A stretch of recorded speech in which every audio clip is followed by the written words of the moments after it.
15 август асосгузори сулҳу ваҳдати миллӣ, пешвои миллат, президенти ҷумҳурии Тоҷикистон муҳтарам Эмомалӣ Раҳмон бинои Кумитаи иҷроияи Ҳизби Халқии Демократии Тоҷикистон дар ноҳияи Дарвозро мавриди баҳрабардорӣ қарор доданд.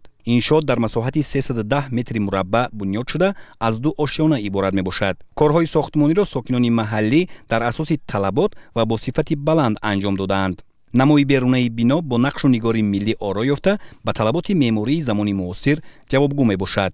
иншооти наву замонавии муҷаҳҳаз бо лавозимоту таҷҳизоти зарурӣ ба кормандони Кумитаи иҷроияи Ҳизби Халқии Демократии Тоҷикистон дар ноҳияи Дарвоз имкон медиҳад ки баҳри татбиқи сиёсати созандаи ҳукумати Ҷумҳурии Тоҷикистон ҷиҳати амалисозии нақшаву барномаҳои ободонию бунёдкорӣ ва тарғибу ташвиқи ғояҳои миллӣ фаъолияти назаррас намоянд.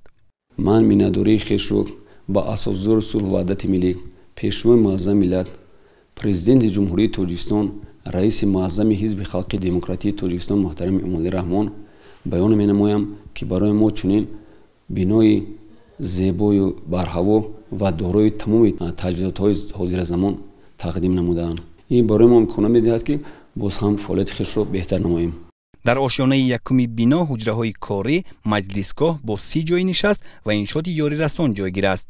дар ошёнаи дуюм бойгонӣ ва китобхона бо адабиёти бадеӣ ва соҳавӣ ташкил кардаанд, ки кормандон метавонанд аз он ба таври васеъ истифода намоянд. шароити имконоте ки дар бинои навбунёди Кумитаи иҷроияи Ҳизби Халқии Демократии Тоҷикистон дар ноҳияи Дарвоз ташкил карда шудааст, моро водор месозад ки дар тарғибу ташвиқи ғояҳои миллӣ ва саҳм гузоштан дар корҳои ободониву созандагӣ боз ҳам бештар кӯшиш намоем.